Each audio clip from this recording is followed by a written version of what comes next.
Like any other art form, cinema has also been subjected to many experiments in its content, design, and overall structure.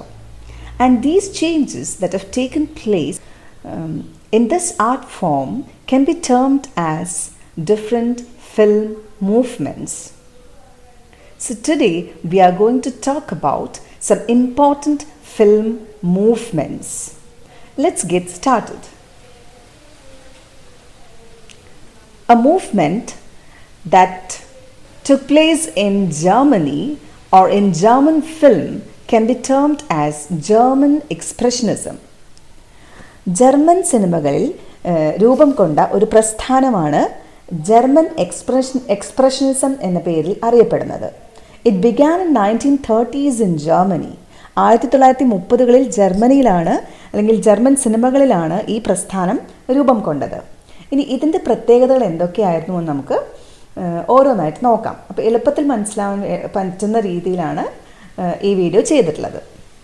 It made use of non-realistic slanted angle, distorted bodies and shapes. We know that what a slanted angle is. Slanted angle is also known as oblique shot or oblique angle. Okay. Then it made use of non-realistic slanted angle. ചെരിഞ്ഞ camera ആംഗിളുകളും അതുപോലെ വികൃതമാകപ്പെട്ട രൂപവും ആകൃതിയും ഒക്കെയാണ് ഈ സിനിമയ്ക്കകത്ത് ഉപയോഗിച്ച് കണ്ടിരുന്നത്. It sought to convey the inner subjective experience of the characters. കഥാപാത്രങ്ങളുടെ ആന്തരിക ഭാവങ്ങൾ ആവിഷ്കരിക്കാൻ ഈ ജർമ്മൻ എക്സ്പ്രഷനിസ്റ്റ് സിനിമകൾ ശ്രമിച്ചു. And what was the theme that these films made use of? Madness, insanity, betrayal, insecurity and poverty. അതായത് മാനസിക വിഭ്രാന്തി, അരക്ഷിതാവസ്ഥ, ദാരിദ്ര്യം, ചതി, വഞ്ചന തുടങ്ങിയൊക്കെയാണ് സിനിമയ്ക്ക് വിഷയമാക്കിയിരുന്നത്. It was a dark moody school of film making. നിഴലിൻ്റെ ഉപയോഗം വളരെ കൂടുതലായിട്ട് ഉപയോഗിച്ച് കാണാമായിരുന്നു. The word expressionism means squeezing out the true essence of things and people. അതായത് എക്സ്പ്രഷനിസം എന്ന വാക്കുകൊണ്ട് അർത്ഥമാക്കിയിരുന്നത് എന്താണ്? അന്തസത്തയെ പുറത്തു കൊണ്ടുവരിക എന്നതാണ്. അതായത് വസ്തുക്കളുടെയും ആളുകളുടെയും അന്തസത്തയെ പുറത്തു കൊണ്ടുവരിക എന്നതാണ് എക്സ്പ്രഷനിസം എന്ന വാക്കുകൊണ്ട് അർത്ഥമാക്കിയിരുന്നത്. The cabinet of Dr. Caligari that came out in 1919 is an example for German expressionist film. German expressionist സിനിമയ്ക്കുള്ള ഒരു ഉദാഹരണമാണ് the cabinet of doctor Caligari എന്നത്. കഥാപാത്രത്തിൻ്റെ ആന്തരികവും വിഭ്രാന്തവുമായ അവസ്ഥ സൂചിപ്പിക്കുന്ന ഒരു സിനിമയാണ് the cabinet of doctor Caligari എന്നത്. Next is French new wave films. And let's look at the peculiarities of French New Wave films. ഫ്രാൻസിൽ രൂപം കൊണ്ട ഒരു പ്രസ്ഥാനമാണ് ഫ്രഞ്ച് ന്യൂ വേവ് സിനിമകൾ അഥവാ ഫ്രഞ്ച് നവതരംഗ സിനിമകൾ എന്നത്. ഇതിൻ്റെ പ്രത്യേകതകൾ എന്തൊക്കെയാണെന്ന് നമുക്ക് നോക്കാം. They were low budget films shot on no precise locations. അതായത് വളരെ കുറഞ്ഞ ചെലവിൽ നിർമ്മിച്ചിരുന്ന സിനിമകളായിരുന്നു ഇത്. അതുപോലെ തന്നെ ഒരു നിശ്ചിത സ്ഥലത്ത് അല്ലെങ്കിൽ ലൊക്കേഷൻ എന്ന് പറയുന്നത് ഒരു പ്രിസൈസ് ലൊക്കേഷൻ ആയിരുന്നില്ല എന്നർത്ഥം. ഒരു നിശ്ചിത സ്ഥലത്ത് മാത്രം ഷൂട്ട് ചെയ്തവയായിരുന്നില്ല ഇത്തരം സിനിമകൾ. And they made use of rapid change of scenes and jump cuts were also used. Jump cut ഉപയോഗിച്ചിരുന്നു. അതായത് വേഗത്തിലുള്ള എഡിറ്റിംഗ്, ജംപ് കട്ട് വഴി വേഗത്തിലുള്ള എഡിറ്റിംഗ് എന്ന് പറയുന്നത് ഇത്തരം സിനിമകളുടെ പ്രത്യേകതയായിരുന്നു. ഇനി ജംപ് കട്ട് എന്ന് പറഞ്ഞാൽ എന്താണ്? ജംപ് കട്ട് എന്ന് പറയുന്നത് ഇതുപോലെ ഒരു കണ്ടിന്യൂറ്റി അല്ലെങ്കിൽ തുടർച്ച ഫീൽ ചെയ്യാത്ത തരം ഒരു എഡിറ്റിംഗ് ടെക്നിക്കാണിത്. ഫോർ എക്സാമ്പിൾ, ആദ്യത്തെ ഷോട്ട് എന്ന് പറയുന്നത് ഒരു കൊച്ചുകുട്ടിയെ, ഒരു ന്യൂബോൺ ബേബിയെ, ഇപ്പോൾ ജനിച്ച ഒരു കുട്ടിയെ കാണിക്കുന്നു. തൊട്ടടുത്ത ഷോട്ടിൽ അത് ഒരു യുവാവായി വളർന്നതിൻ്റെ ദൃശ്യവും കാണിക്കുമ്പോൾ നമുക്കത് മാനസികമായി ഉൾക്കൊള്ളാൻ ബുദ്ധിമുട്ടാണ്. അതിന് പകരം ആ കുട്ടിയുടെ വളർച്ചയുടെ ഘട്ടങ്ങൾ 2, 3, 4 ഷോട്ടുകളിലായി കാണിച്ചതിന് ശേഷമാണ് യുവാവായിട്ട് കാണിക്കുന്നതെങ്കിൽ നമുക്കത് മാനസികമായി ഉൾക്കൊള്ളാം, ഒരു തുടർച്ച ഫീൽ ചെയ്യുകയും ചെയ്യും. അതിന് പകരം ആദ്യത്തെ ഒരു ഷോട്ടിൽ ഒരു കുട്ടി ജനിക്കുന്ന ഷോട്ടും തൊട്ടടുത്ത ഷോട്ടിൽ അത് യുവാവായി വളർന്നതിൻ്റെ ഷോട്ടും കാണിക്കുമ്പോൾ നമുക്കത് മാനസികമായിട്ട് ഉൾക്കൊള്ളാനും അതൊരു തുടർച്ച അനുഭവപ്പെടാത്ത രീതിയും ഉണ്ടാകും. അപ്പോൾ ഇത്തരത്തിൽ തുടർച്ച അനുഭവപ്പെടാത്ത രീതിയിലുള്ള ഒരു എഡിറ്റിംഗ് ടെക്നിക്കാണ് ജംപ് കട്ട് എന്ന് പറയുന്നത്. ഇത്തരം ജംപ് കട്ടുകളാണ് ഫ്രഞ്ച് ന്യൂ വേവ് സിനിമകളിൽ കൂടുതലായിട്ടും ഉപയോഗിച്ചിരുന്നത്. Then long tracking shots, fragmented discontinuous editing was another peculiarity of this French New Wave films.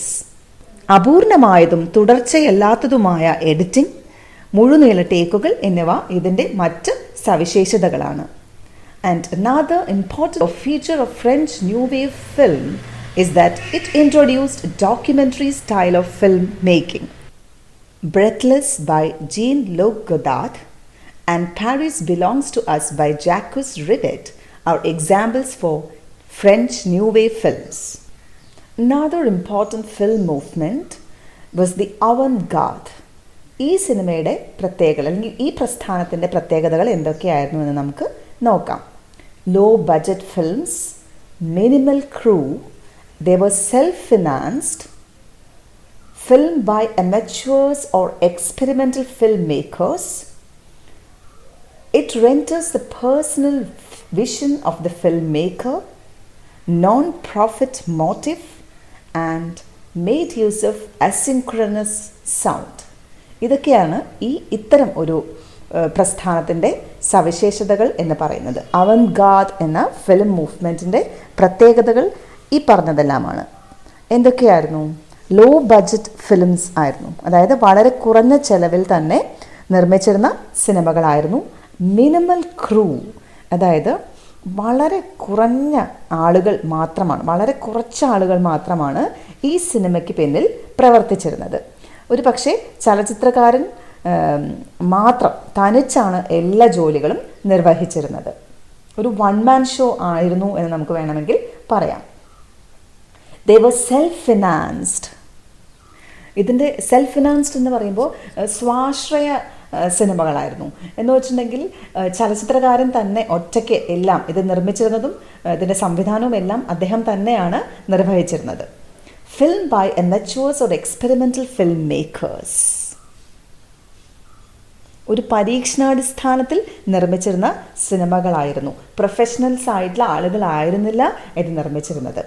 It renders the personal vision of the filmmaker. സ്വന്തം ആശയം ആവിഷ്കരിക്കാനുള്ള ഒരു വേദിയായിട്ടാണ് സിനിമകളെ സംവിധായകർ കണ്ടിരുന്നത്. They were non-profit motive. ഒരിക്കലും കച്ചവട ഉദ്ദേശമുണ്ടായിരുന്നില്ല, ലാഭം ലക്ഷ്യം വെച്ചല്ല സിനിമകൾ നിർമ്മിച്ചിരുന്നത്, മറിച്ച് സ്വന്തം ആശയം ആവിഷ്കരിക്കാനുള്ള ഒരു വേദിയായിട്ടായിരുന്നു ഇതിനെ കണ്ടത്.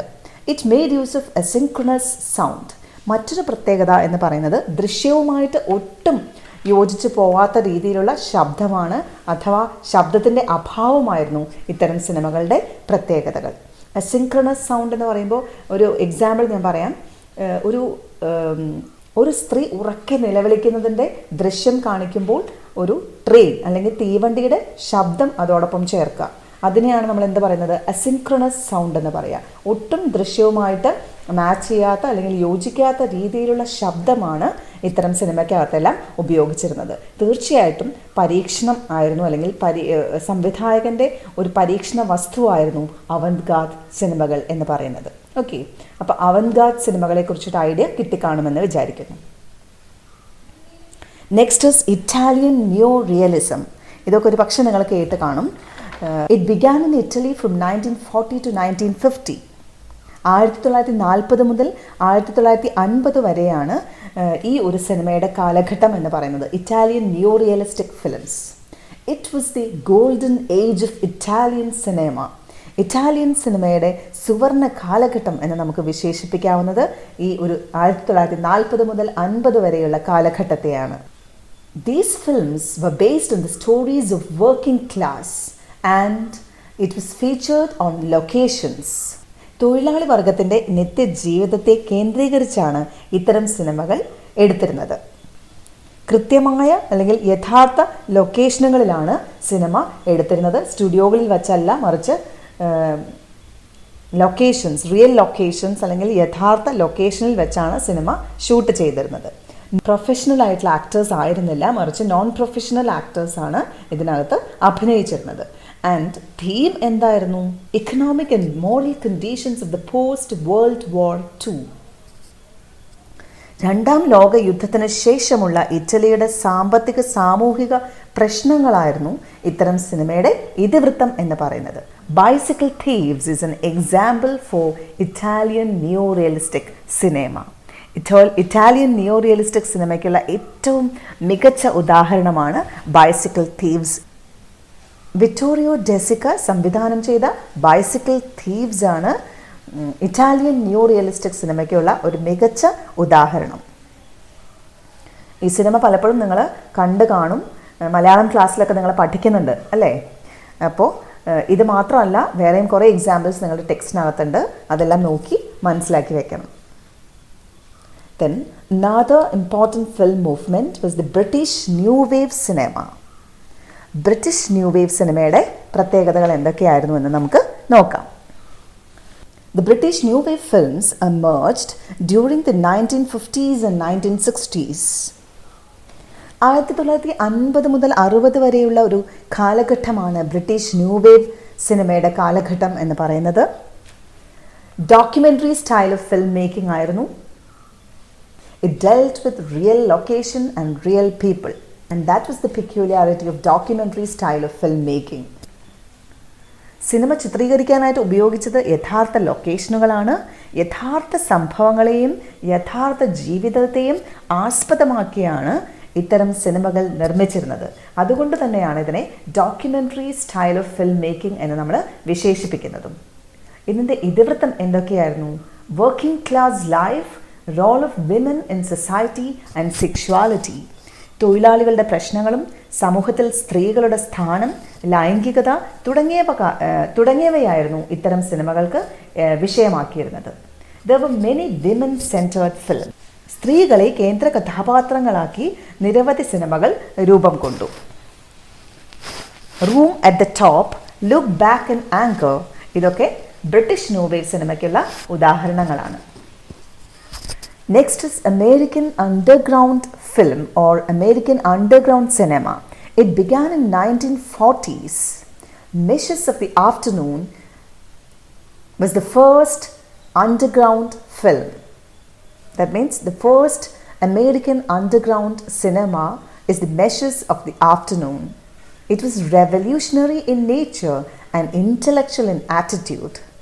And the exponent of American underground cinema is Maya Deren, and highly personal in nature and made use of violence. അതായത് 1940കളിൽ അമേരിക്കൻ ഐക്യനാടുകളിൽ ആരംഭിച്ച ഒരു പ്രസ്ഥാനമാണ് അണ്ടർഗ്രൗണ്ട് സിനിമ എന്നത്. ഇതിൻ്റെ ഉപജ്ഞാതാവ് മായ ഡെറൻ ആണ്. അവന്റ് ഗാർഡ് സിനിമകൾ പോലെ തന്നെ സ്വന്തം ആശയം പ്രകടിപ്പിക്കാനുള്ള ഒരു വേദിയായിട്ടാണ് ഇത്തരം സിനിമകളെ ഉപയോഗിച്ചിരുന്നത്. വിപ്ലവാത്മകമായ ചിന്തകളും ഭൗതികമായ കാഴ്ചപ്പാടുകളുമാണ് ഇത്തരം സിനിമകളിൽ ആവിഷ്കരിച്ചിരുന്നത്. ആദ്യത്തെ അമേരിക്കൻ അണ്ടർഗ്രൗണ്ട് സിനിമ ഏതാണ്? മെഷസ് ഓഫ് ദി ആഫ്റ്റർനൂൺ ആണ്. ചലച്ചിത്രകാരൻ്റെ അന്തർബോധത്തെ ആവിഷ്കരിക്കാനായിരുന്നു ഇത്തരം സിനിമകൾ ചെയ്തിരുന്നത്. ഇത്തരം സിനിമകളിൽ വയലൻ്റ് ആയിട്ടുള്ള സീൻസ് അല്ലെങ്കിൽ വയലൻസ് ഉപയോഗിച്ചിരുന്നു എന്നർത്ഥം. Next is Surrealism. Surrealism originated in Paris in 1920s. It was characterized by the frequent use of shocking imagery, depicted the state of unconscious mind. The ideas conveyed were beyond the thinking capacity of humans. The Seashell and the Clergyman by Germaine Dulac is an example for surrealistic film. Surrealism 1920കളിൽ ഫ്രാൻസിൽ രൂപം കൊണ്ട ഫ്രാൻസിൻ്റെ തലസ്ഥാനമായ പാരീസിൽ രൂപം കൊണ്ട ഒരു film പ്രസ്ഥാനമായിരുന്നു.